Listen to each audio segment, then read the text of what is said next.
This week, ESG is good business. Just don't call it that. California might ban Skittles. AI chatbots got extensions already. The e-bike act is back, and deepfakes are already everywhere. But first, I'm Quinn Emmett, and this is Important, Not Important. Here's your weekly action steps. Submit your comment to keep Virginia in the very successful East Coast and very lucrative RGGI. Some folks need shelter, some need water or food. The data says giving them agency and straight cash works better. Do that by donating to Give Directly. Healthcare is a universal human right. Set up a new monthly donation to the legendary Partners in Health to provide care first to those who need it the most. You know what's cool? 1 billion oysters. Plant them with the Billion Oyster Project and help clean up New York's waters. And now, today's big question. This isn't complicated, folks. Alongside books, teenagers, periods, and the Statue of David just this week, the notion of even considering ESG parameters in an investment fund has become one of 2023's most significant and dumbest political footballs. Florida's built a whole stupid political machine fighting it. The Senate passed an even stupider bill banning it, queuing up Green Joe's first veto. That's not to say ESG is perfect. In fact, it's become pretty difficult to pin down exactly what the hell ESG is. That's in part because ESG is a bunch of great ideas smashed together in one acronym. Drilling down each of those ideas to more comprehensively and aggressively consider environmental, social, and governance standards, all vitally important and overdue, doesn't really have a standardized, measurable anything. Which means formalizing them and gambling trillions on them through ratings and the like is asking for trouble. It's problematic, right? Does a complete lack of standards but need to burnish reputations among retail investors set the stage for massive greenwashing? You betcha. Friends, this is a great example of many things can be true at once. Capitalism can make civilizations prosperous, drive innovation, and fund the arts. Capitalism also has a track record of being horrifically exploitive of ecosystems and people, and self-regulation more or less does not work. This is all to say, I'm fully cognizant that a corporation's traditional purpose is to create value for shareholders. But that is exactly why considering even just the E in ESG isn't putting politics over profits. It's the opposite. Check it out. Since the beginning of time, two things have been true. 1, bacteria are 10 steps ahead of us and will outlive us. 2, we have been able to boil investing down to core, very simple principles. 1, capital conservation, protect what you've got, and capital appreciation, try to get more. Now, the mechanisms to execute those have become myriad and Byzantine and often automated, but the principles remain because they're so easily understood. Take a look around, assess risk, assess opportunities, make some moves, try to keep them kind of balanced out. Don't be an ignoramus, and don't be greedy. Now, forget ESG, the label, the whole thing. Just consider that last part. Don't be an ignoramus. As Morgan Housel described it about personal investing, good investing is not necessarily about making good decisions. It's about consistently not screwing up.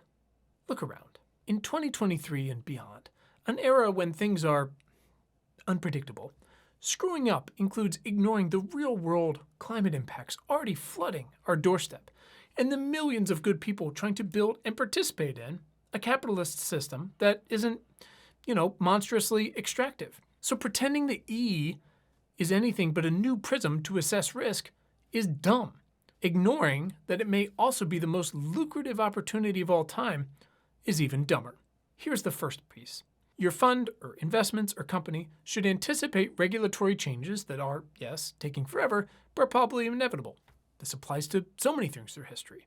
Regulation is a fickle mistress, often decades too late, and sometimes, I know, overused. But any well-run company should be able to put their finger to the wind and say, yes, the times they are a-changing, and then methodically change their business practices to at least align with the general principles of future regulations. And that is so when regulators do eventually, inevitably knock on their office door, I'm kidding, there's no more offices. Anyways, then those same companies can smirk, knowing the hard work is already done. This is a result that typically makes shareholders very, very happy. My children and I actually call this doing a favor to your future self. And look, whether we're talking about literally just once, putting your Crocs in the shoe bin at the end of the night, on the other hand, producing toothpaste without fucking forever chemicals in it, your future self will always be appreciative. Number 2, your fund, investments, or company should anticipate consumer trends, especially among the youths. Now, in case you missed it, the youths are all about saving the planet. The planet, you smirk again, will be fine. And you're correct. Geology is very cool and very old. But think of it instead like saving the planet as they know it, or that you told them about. And then consider that these young folks will live on our rock far longer than you or me, and you may finally understand why they reluctantly, and then forcefully, rallied behind Green Joe. But also why they are now absolutely furious about the Willow Project, why secondhand clothing and furniture shops have exploded in popularity, and why those folks keep suing fossil fuel companies wherever they can, and more. Now, if you're more of a soft pants trendy person, furious may not seem like a consumer trend to you. But if I'm a company, and I'm looking around at successive generations demanding companies' goods and services with a conscience, I would try to adjust accordingly by becoming one of those. And then, assuming I could remember my password, I'd buy a bunch of TikTok ads to support my efforts. Because if Nutter Butter can do it, we can too. And sure, no one could have predicted a Nutter Butter resurgence. But making it a company policy to make things the youths want and need, and preferably out of materials that used to be part of something else, assembled by nice folks who can enjoy a living wage and can take a day off when their own youths are sick, is a really smart way to reliably stay in everyone's good graces and maybe even become something they make one of those dance videos about. Number 3, your fund, investments, and company should seek access to new markets. This is crazy. I say this all the time, and still people shrug. And it's strange because we have to electrify every automobile and building on the planet. That doesn't seem like very small potatoes to me, nor the downstream markets of those.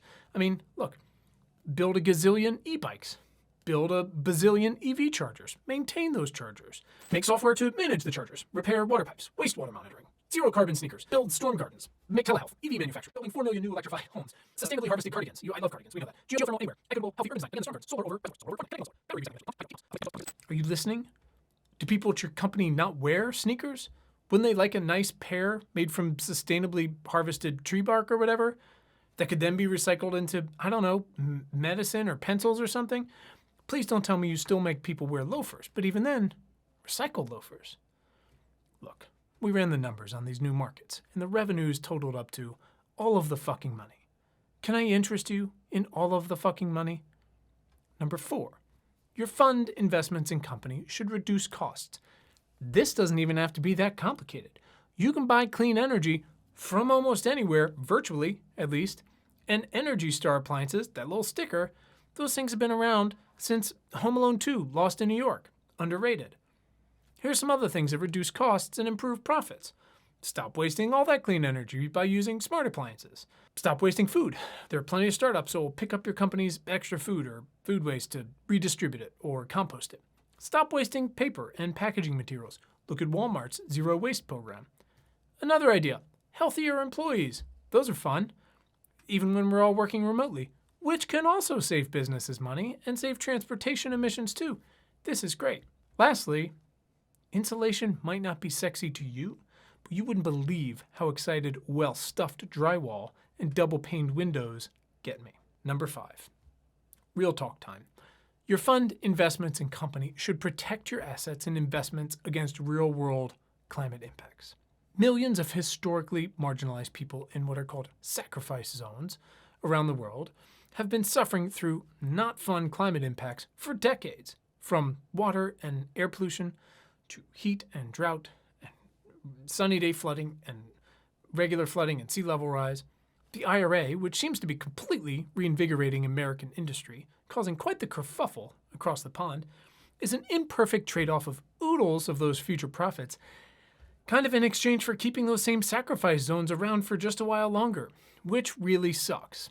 The thing about many of those sacrifice zones, though, is that they're either where fossil fuel infrastructure is and or where climate impacts are most likely to come to life, to affect, harm or kill people, but also absolutely trash whatever's within striking distance, like homes or businesses your bank loans to, or insurers, or whatever. It's not great. And it's also not super fair to people who've lived in those places for generations. Home is home, and it's terrible to have to leave. But while many folks now know they're being poisoned and we can try to fix that, others aren't and find themselves underwater on mortgages and insurance policies that simply won't come due when the big one comes. We have to ask hard questions, and money talks. All that's to say, continuing to support that infrastructure in any conceivable way is a big fat F+ in Managing Risk 101. On the other hand, helping to fund or provide goods and services around 4 million new electrified homes in pedestrian-friendly urban areas and suburbs that should become urban areas, in places where climate adaptation is more manageable, that's a nice way to make a buck. And here's where this all comes together. The longer your company continues to invest in, loan to, subsidize, get energy from, or require products made from fossil fuel infrastructure, the more likely climate impacts will continue to grow. It's circular. And the more your investments are at threat from melting or drowning your boat, to say nothing of the people who live and work there. The longer it takes companies to adapt to upcoming regulatory changes, even just disclosure rules, the more likely climate impacts become. The longer trends like sustainable manufacturing, EVs, clean power, heat pumps, and more take to become as common as Swiffers or whatever, the more likely climate impacts become, and your company and investments and fund whatever they suffer. On the other hand, choosing to see these exposures, not just as massive risks, but as opportunities to directly reduce the risks for yourself and everyone else, can make your fund, your investments, your company, whatever, a boatload of cash. So ignore the performative bullshit. Ignore the grifters. You are smarter than this. You know that forever, wars, whatever, market risks have always been real-world risks, reputational risks, and political risks, standing on each other's shoulders in a trench coat, no matter what label or acronym we use. I've got a poster in my office, and it says, "Work hard and be nice to people." And that, too, is easier said than done. But it's not difficult to understand, because it doesn't change. So do the right thing with your money, which also happens to be the least risky thing, and maybe even the most profitable thing ever. That's it for this week. Hit subscribe to get next week's issue straight to your feed. To go deeper, visit importantnotimportant.com. Thank you for being a part of our community, and thanks for giving a shit. Have a great weekend.